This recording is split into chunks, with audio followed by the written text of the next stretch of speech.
Hello, welcome to episode 24 of Southern Grace and Sass. Um, we are doing on Valentine's Day special, and it's not really a secret that I hate Valentine's Day. It's really not.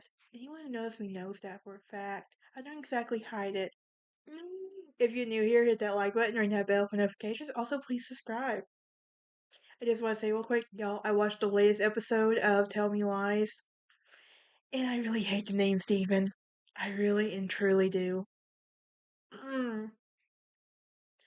And I know a couple of Stevens. That's the sad part about all this. But why don't we talk about the origins? Okay? Well, we know Valentine's Day originated from the ancient Roman festival of Lupercalia, um, February 13th to the 15th, which is a violent and chaotic and overtly sexual fertility ritual. Rather than a romantic one, it involved sacrificing goats and dogs, whipping women with hidden with animals' hides to increase fertility, and matchmaking lottery that was rebranded in the 5th century. So yeah, there's a lot of dark history of this holiday that I don't get why people love. But anyway, um, the Lupercalia rituals was held in mid-February when men would sacrifice goats and dogs and then run around naked or nearly naked, whipping women with the hides of the animal they just killed, according to NPR. Yeah, that's messed up. Um, Also, there was something called a matchmaking lottery, and this was those women's names who were placed in a jar that were drawn to men to determine partners for duration of the festival, often leading to lasting pairings. I would not like that to be my fate. I would not. But what about the brutal origins of Valentine? Well,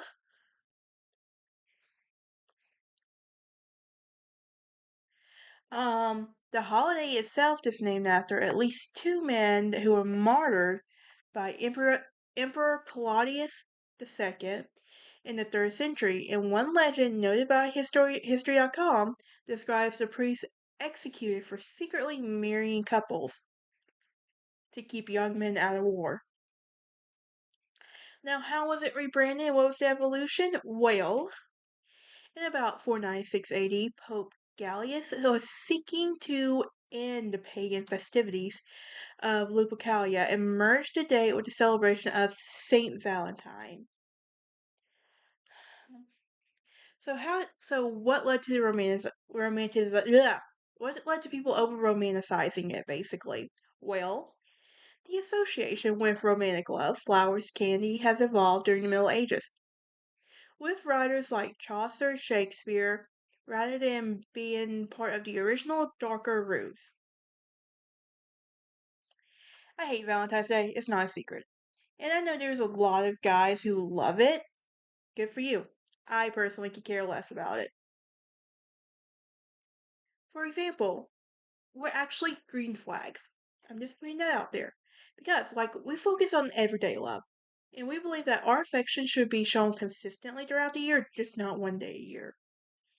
Um, we want true, steady, authentic self and everything.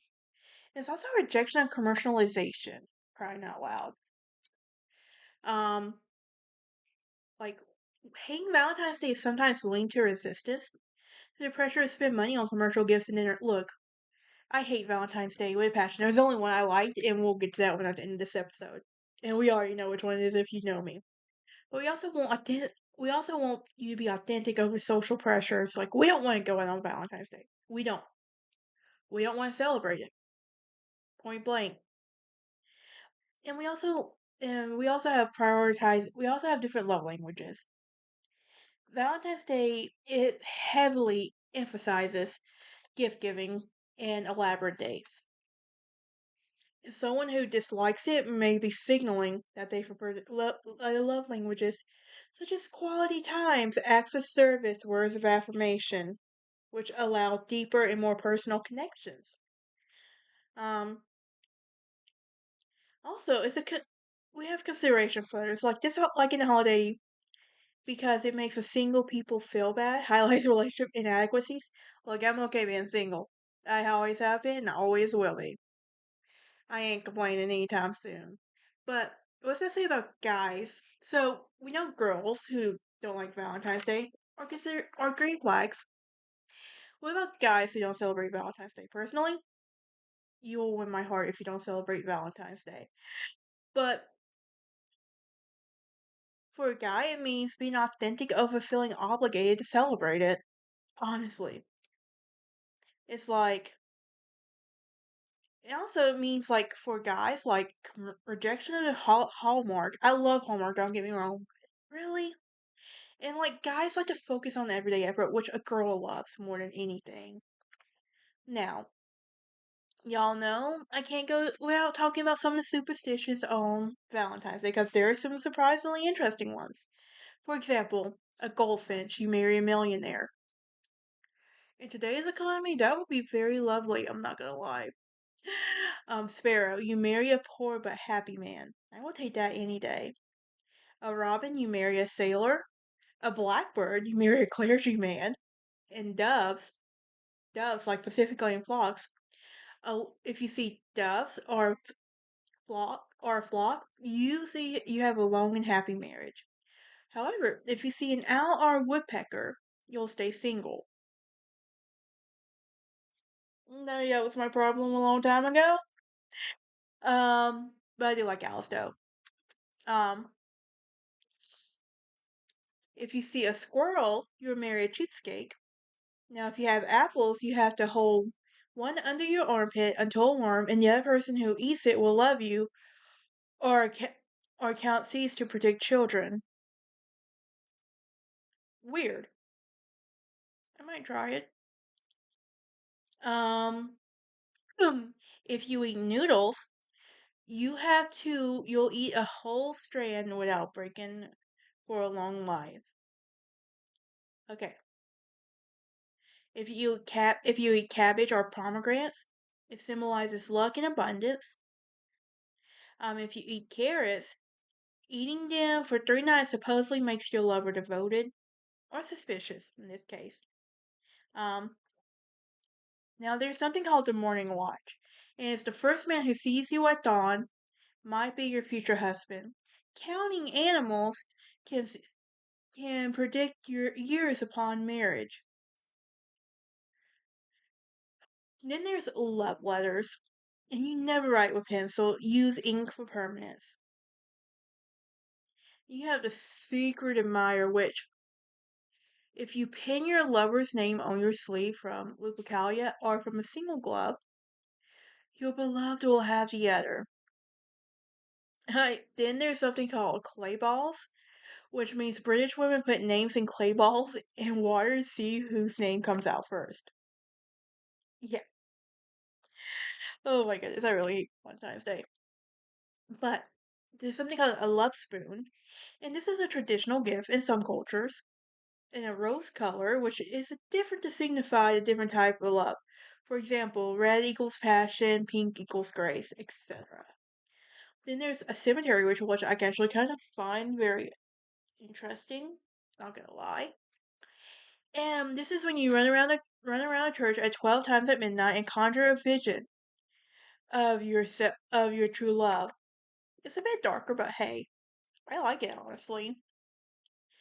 Now, if you're dating someone who hates Valentine's Day, here are some date ideas and you love them. Here are some date ideas you might want.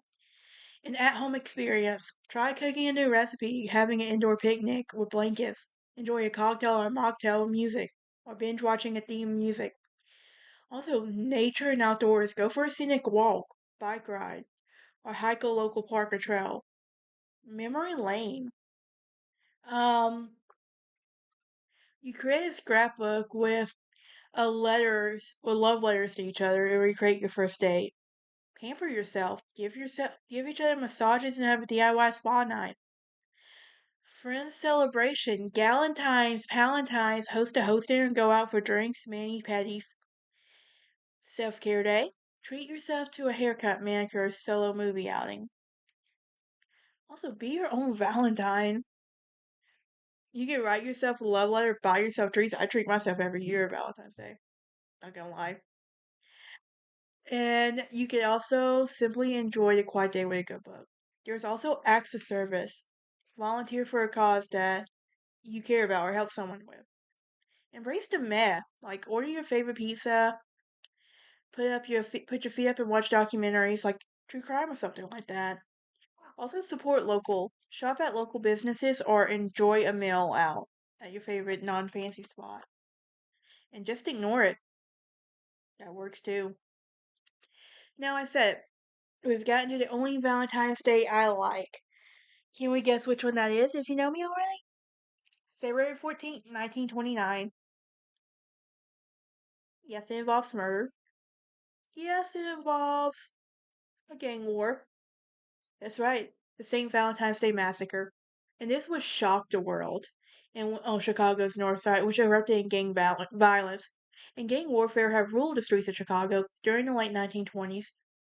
As a chief gangster, Al Capone sought to consolidate control by eliminating his rivals to his illegal trades of bootlegging, gambling, and prostitution.